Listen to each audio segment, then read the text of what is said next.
예, 하나님께서 이 땅 가운데 예수님을 오른손으로 높여 주셔서 임금과 구주로 삼으셨죠. 예수님은 우리의 왕이십니다. 우리의 인생의 총체적인 삶의 왕이시라는 거예요. 정신적이며 육체적이며 영적인 왕이시라는 겁니다. 그렇기 때문에 우리는 예수님을 왕으로 둔 신하들이자 백성들이라는 거예요. 예수님의 통치와 다스림을 우리가 받들어야 된다는 거죠. 그런데 이 세상을 살다 보면 우리가 불현듯 예수가 우리의 왕이라고 하는 것, 우리 인생의 구주라고 하는 것을 우리가 잊어버릴 때가 있곤 한다는 거예요. 의도적으로 또 의지적으로 예수님이 우리의 왕이라고 하는 것을 거부하거나 잊는 것은 아니지만 우리가 세상살이 분주하게 정말 헐떡거리면서 최선을 다해서 살다 보면 어느 사이인가 우리가 예수님하고 멀어져 가 있는, 예수님을 왕으로 우리가 모시는 것이 아니라 예수님을 우리의 필요 조건에 따라 찾게 되는, 예수님을 마치 이렇게 찬밥 대우하는 그런 모습이 우리 가운데도 있을 수 있다는 거예요. 이런 어떤 내용들이 많아지게 됐을 때 이 틈을 사탄이 비집고 들어온다는 거죠.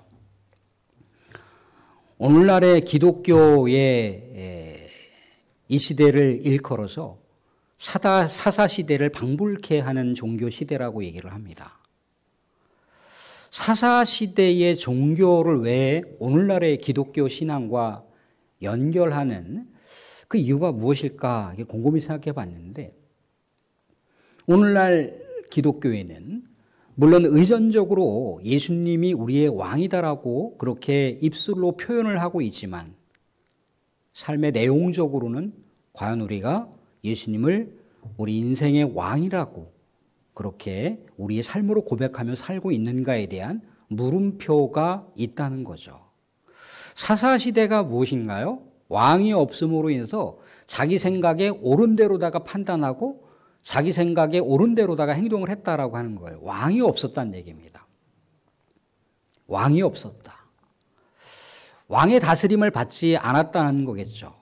왕의 백성이라고 하는 그 정체성을 잊어버렸다는 거예요. 우리는 예수님이 우리의 왕이시고 예수님의 그 뜻을 받들어 살아가야 할 예수님의 백성들인데, 오늘날 우리가 예수님을 잊고 살아가는 그런 내용들이 점점 많아졌다는 거죠. 이것을 우리가 하나님의 관점에서 들여다보면 우리는 다 같이 범죄를 저지르고 있다는 겁니다. 우리가 이 세상 살아가면서 수만 가지 인생의 주인들이 너무나 많습니다. 오직 우리의 인생의 주인은 오직 한 분, 왕이신 예수님밖에 없어야 되는데 인생의 주인들이 너무나 많아요. 다시 우리는 또 이렇게 우리가 예배 가운데 우리의 삶을 또 점검하면서 내가 예수님을 우리 인생의 왕, 우리 인생의 구주라고 그렇게 고백을 하고 있지만 내 삶에 있어서 예수님을 내 인생의 왕으로 주인으로 고백하는 이 모습이 뭔가 퇴색되어져 갔고 희미해졌다면 다시 마음을 우리가 다잡고 다시 우리 신앙의 중심을 세워서 오직 예수 그리스도가 우리의 왕이고 우리 인생의 주인이라고 하는 것을 고백하면서 하나님께 영광 돌리는 우리 복된 성도의 신앙의 여정길이 되실 수 있기를 주님의 이름으로 축원드립니다. 아멘. 사랑하는 성도들, 오죽했으면 사도 바울이 뭐라고 그랬습니까?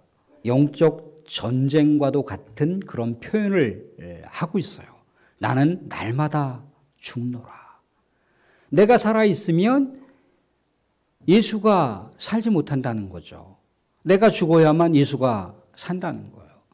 내가 살면 왕이신 예수님이 자꾸만 드러나줘야 되고 높임을 받아야 되는데 내가 살고 내 의지가 드러남으로 인해서 오히려 예수 그리스도의 존귀한 가치의 이름이 퇴색되어지고 나의 삶의 주인이 어느 순간인가 예수님이 아니라 나로 둔갑되어질 수밖에 없는 그런 어떤 사회적인 현상이 사도 바울에게 나타났기 때문에 사도 바울이 나는 날마다 죽노라 라고 고백을 했다는 거예요. 오늘날 우리 시대를 살아가고 있는, 사사시대를 방불케 하는 시대를 살아가고 있는 우리들에게도 역시 동일한 사도 바울의 고백이 있어입니다. 내가 죽어 예수 그리스도를 높이고 내가 주인 삼은 모든 것들을 내려놓고 오직 예수 그리스도를 주인으로 높일 수 있는 우리 성도의 신앙 고백이 더욱더 분투가 일어날 수 있기를 주님의 이름으로 축원드립니다. 아멘. 사랑하는 성도들, 오늘 말씀 가운데 과연 예수님이 왕이신가, 로마 가이사 황제가 왕인가에 대한 물음표를 시사하고 있는 말씀이 오늘의 본문이에요. 하나님께서 분명히 유대 백성들에게 하나님의 구원자, 하나님께서 세상의 만왕의 왕으로 예수님을 보내주셨어요. 만왕의 왕이신 예수님이 유대인들에게 왕이 되셔야 되잖아요. 그런데 그 당시에 유대 종교 지도자들이 자신들이 갖고 있었던 기득권, 자신들이 갖고 있었던 권력이 예수님에 의해서 점점 침탈당한다는 것을 알고 예수님을 급기야 죽여야 된다라고 선동을 하고 있는 거예요. 그 내용을 보게 되면은 유대 종교 지도자들이 예수 그리스도를 시기하여 모함했다라고 하는 내용도 복음서를 통해서 볼 수가 있어요. 예수 그리스도를 죽이고자 해야 되는데, 지난주에도 한번 언급했지만 당시 이 유대 나라는 로마의 속국으로 있었단 말이죠. 속국으로 있었기 때문에 사람을 마음대로 죽일 수가 없어요. 로마의 죄수로서 법정에 세워야만 예수 그리스도를 죽일 수 있는 기회가 있다는 겁니다. 그런데 로마에서 법정으로 세워지는 예수 그리스도를 죽이려면 어떤 고소가 이루어져야 되느냐면 로마 황제를 능멸했다거나 로마 제국에 반역을 했거나 그런 구체적인 죄에 대한 요인이 성립이 되어야 되는 거예요. 유대 종교 지도자들은 예수를 어떤 모습으로다가 고소했겠습니까? 예수님이 유대인의 왕이 됐다는 거예요.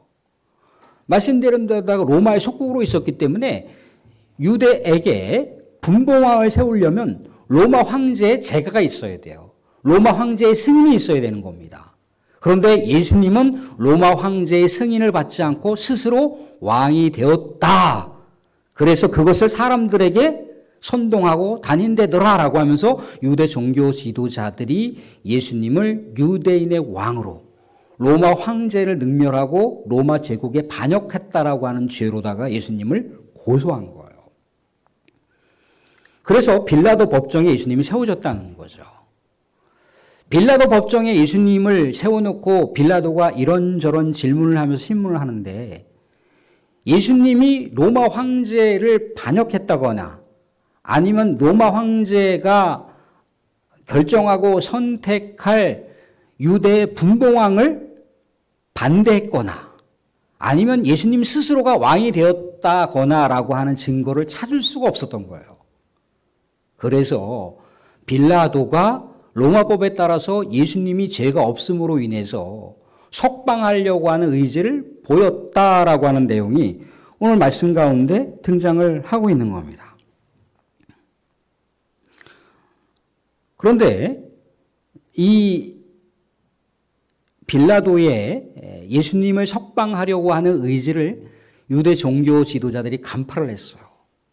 그래서 유대 종교 지도자들이 가이사를 로마 황제, 빌라도를 로마 황제 가이사에게 고소한다라고 지금 호소하고 있는 거예요. 예수가 분명 로마 황제를 반역을 했는데 이 반역자 예수를 그대로 석방하게 되면 빌라도 당신도 가이사를 반역하는 것입니다. 라고 이렇게 소리를 치면서 데모를 하고 있는 거예요. 빌라도도 뭔가 뜨끔했겠죠. 그죠? 만약에 자신이 다스리고 있는, 총독으로 다스리고 있는 나라 유대 종교 지도자들이 이 빌라도를 로마 황제에게 탄원을 했단 말이죠. 로마 황제를 반역한 유대인의 왕이라고 스스로 자처한 예수가 있는데 가이사가 죄가 없다라고 해서 석방을 했습니다. 이런 일이 과연 있을 수 있습니까? 라고 탄원을 하게 되면 이 탄원에 따라서 로마 황제가 검토를 하고 이 빌라도의 직위를 해제할 수가 있다는 겁니다. 그래서 빌라도도 어쩔 수 없이 유대 종교 지도자들이 이야기하는 것을 경청하는 거예요. 그래서 오늘 말씀 가운데 이렇게 얘기를 합니다. 12절 말씀 보시면 이런 얘기를 볼 수가 있어요. 12절 말씀 보시면 이러함으로 빌라도가 예수를 놓으려고 힘썼답니다. 유대인들이 소리질러 이르되 이 사람을 놓으면 가이사의 충신이 아니니이다 라고 하니까 빌라도가 유대 종교 지도자들의 말을 듣고 다시 이제 재판석에 가서 14절에 이렇게 얘기를 합니다. 14절 보시면 자 봐라 너희 왕이지 않느냐. 왕을 꼭 굳이 이렇게 너희들이 끝장을 내야 되겠느냐라고 하니까 15절에 유대인들이 이렇게 소리를 치고 있습니다. 같이 한번 읽어보겠습니다. 같이 읽겠습니다. 같이 시작. 그들이 소리 지르되 없이 하소서 그를 십자가에 못 박게 하소서. 빌라도가 이르되 내가 너희 왕을 십자가에 못 박으랴. 대제사장들이 대답하되 가이사 외에는 우리에게 왕이 없나이다 하니. 유대 종교 지도자들은 지금 천인 공노할 범죄를 하나님 앞에 저지르고 있습니다. 유대 종교 지도자들의 왕은 누구여야 되는가요? 하나님이어야 되죠. 또한 하나님이 이 땅 가운데 만왕의 왕으로 보내주신 예수님을 왕으로 고백을 해야 되는 거예요. 그런데 유대 종교 지도자들이 고백하고 있는 건 뭐예요? 로마 황제 가이사 외에는 우리에게 왕이 없다는 거예요. 하나님을 버렸다는 얘기입니다. 예수 그리스도가 왕이 되는 것을 거절했다는 얘기예요. 그리고 로마 황제를 자신들의 왕으로 등극시키는 이 천인 공노할 범죄를 유대 종교 지도자들이 저지르고 있는 거예요. 그런데 사랑하는 성도들, 오늘 말씀 가운데 유대인들, 유대 종교 지도자들, 대제사장들이라고 하는 표현을 쓰고 있는데 다른 복음서를 보게 되면은 유대 종교 지도자들에게 나와 있는 이 표현 말고 무리들이라고 하는, 군중들이라고 하는 표현을 볼 수가 있습니다. 그러니까 유대 종교 지도자들만 예수 그리스도를 십자가에 못 박아야 됩니다. 예수 그리스도를 처형해야 됩니다. 우리에게 오직 왕은 로마 황제 가이사밖에 없습니다. 라고 그렇게 호소하고 고백한 것이 유대 종교 지도자들에게만 있었던 것이 아니라 무리들도 있었다고요. 많은 백성들도 있었다고요. 이 많은 백성들 중에는 누가 포함되어 있느냐면 오늘 새벽에도 잠시 이렇게 언급을 했지만 예수 그리스도를 추종하고 예수 그리스도가 이스라엘 왕이라고 열렬히 환호했던 사람들도 포함되어 있다는 거예요. 혹시 방송일 준비됐으면 요한복음 12장 3절 한번 띄워봐 주실래요? 12절 3절 보시면 이런 표현을 볼 수, 이거 같이 한번 읽어보겠습니다. 같이 읽겠습니다. 같이 시작. 종려나무 가지를 맞으러 나가 외치되 호산나 호산나 찬송하리로다. 주의 이름으로 오시는 이 곧 이스라엘의 왕이시여 하더라. 누구를 두고 얘기하는 거예요? 예수님을 두고 얘기하는 거예요. 예수님이 예루살렘을 향해서 가실 때 수많은 무리가 따르면서 호산나 호산나 우리의 영원한 왕이신 예수여 예수여 예수여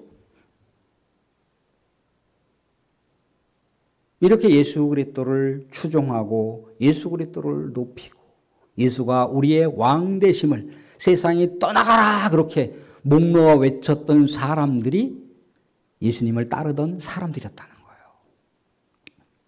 근데 이 사람들 중에는 이제 불과 며칠 상간의 그 시간밖에 안 됐는데 예수 그리스도께서 무력하게 체포당하시고 지금 무력하게 빌라도 법정에 세워져서 고문을 당하시고 신문을 당하시는 이 광경을 예수 그리스도를 따르고 예수 그리스도를 높였던 수많은 사람들이 이제는 자신들의 삶의 유불리에 따라서 예수 그리스도를 과감하게 유기해 버리는, 예수 그리스도를 버리는, 예수 그리스도가 자신들의 왕이 아니라고 선언하면서 오직 우리의 왕은 로마 황제 가이사입니다 라고 지금 데모를 하고 있는 거예요. 그래서 예수 그리스도를 죽여야 된다는 거죠. 로마법에 따라서 예수 그리스도가 반역자니까 예수 그리스도를 십자가에 처형해야 된다는 거예요. 이게 십자가 사건이에요. 이게 십자가 사건. 근데 이 십자가 사건을 신명기를 가보게 되면 예수님께서 하나님의 저주를 받아서 나무 위에 올려 세워졌더라라고 하는 표현이 신명기에 가보면 그대로 나와 있어요. 하나님의 저주를 받는 십자가라는 거예요. 정치적으로는 반역죄일지 모르지만 종교적으로는 하나님께 저주받은 죽음이 십자가 죽음이었다는 거예요.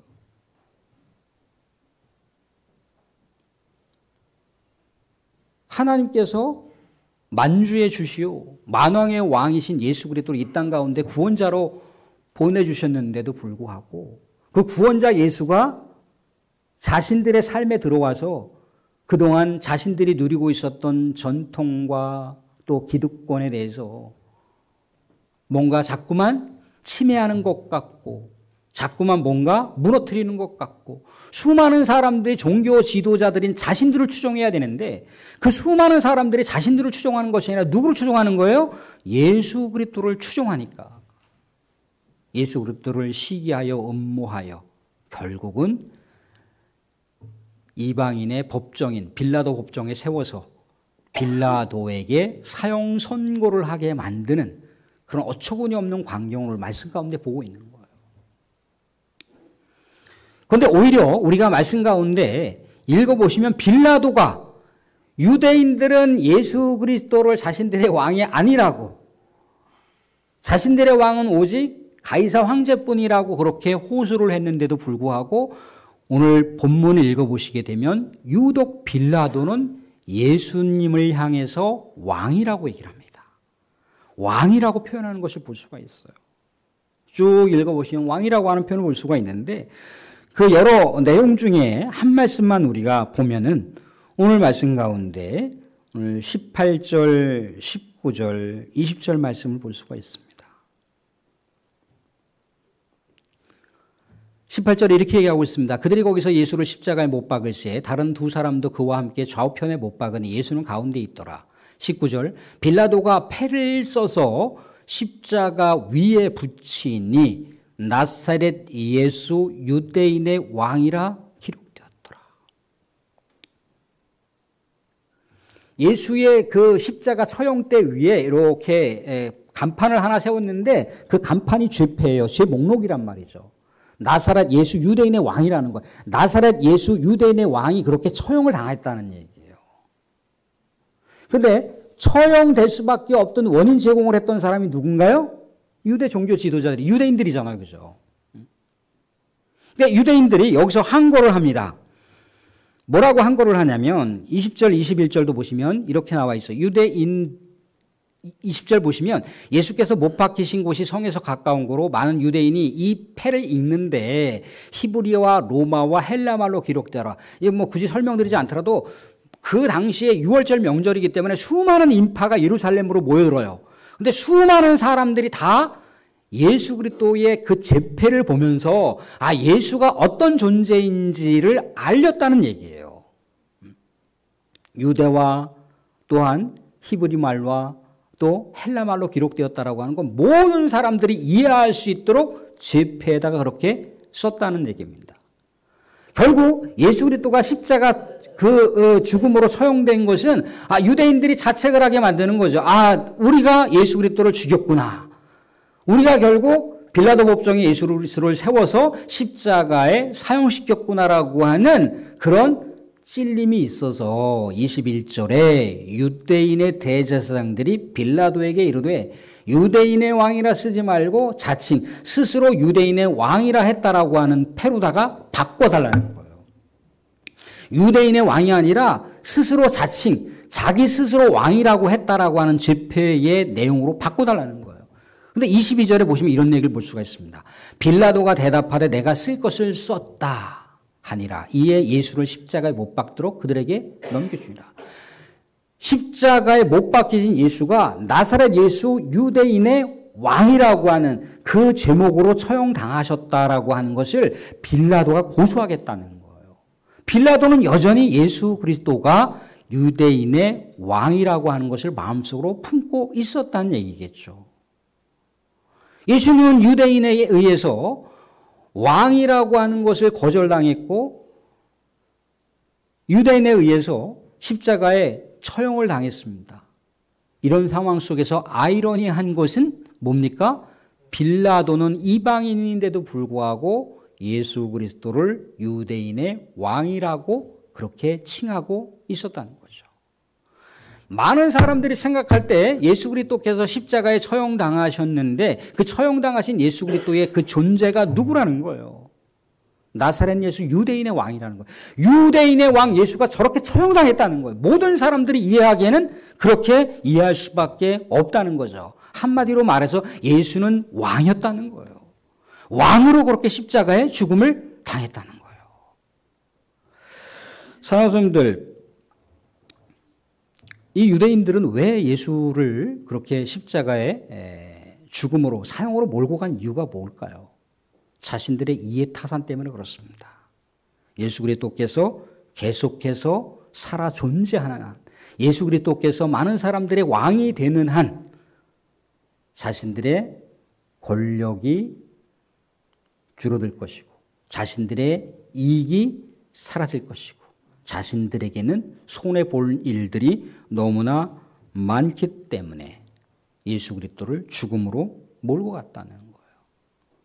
예수 그리스도를 왕으로 옹립하려고 그렇게 결사항전하듯이 그렇게 목소리를 외쳤던 수많은 사람들이 예수 그리스도를 버린 것은 뭡니까?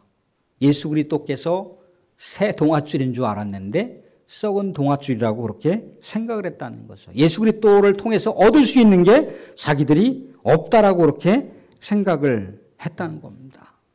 그래서 예수님을 그렇게 십자가의 죽음으로 몰고 갔다는 거예요. 사랑하는 사람들, 이 유대인들에게는요, 우리들도 포함될 수가 있습니다. 우리들도 어느 순간인가 유대인으로 언제든지 우리의 삶의 위치가 바뀔 수가 있다는 거예요. 우리는 왕이신 예수 그리스도를 우리가 우리 입술로 고백하고 신앙 고백하면서 그렇게 한 걸음 한 걸음 신앙의 여정길을 나아갑니다. 그런데요, 우리가 이 거칠고 이 무지막지한 세상을 살다 보면요, 어느샌가 우리의 생각이 세상 가운데 마비되어 있습니다. 세상 가운데 오직 하나님을 바라보면서 예수 그리스도의 왕되심을 우리가 추구하고 고백하는 것으로 우리의 영적인 각성이 날마다 이루어져야 되는데 이 영적인 각성이 어느 순간인가 멈출 때가 있다는 거예요. 세상의 거대한 육신의 정욕이라고 하는 것, 안목의 정욕이라고 하는 것, 이생의 자랑이라고 하는 것이 거침없이 계속 내 심령을 파고 들어옵니다. 계속해서 예수 그리스도의 왕대심이 자꾸 고백되어져야 되는데 이 고백되어지는 것이 멈추는 순간 사탄의 거대한 이 강력한 영향력은 자꾸만 세속가치를 물고 우리의 심령으로 들어와요. 예수 그리스도를 추구하는 것이 아니라 그것을 추구해야 된다고. 그것을 왕으로 삼아야 된다고. 그것을 따르고 그것을 바라보면서 살아야 된다라고. 그렇게 끊임없이 사탄은 우리들에게 주장을 합니다.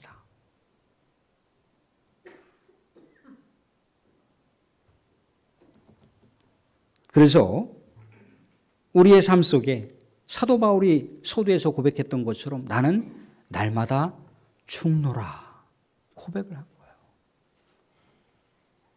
자기가 죽어야 자기의 권리를 포기해야만 예수 그리스도를 높일 수가 있는데 자신의 권리를 계속해서 살도록 내버려 두는 한 예수 그리스도의 그 왕의 그 존재의 가치 위치에 자신을 세워놓는 거거든요.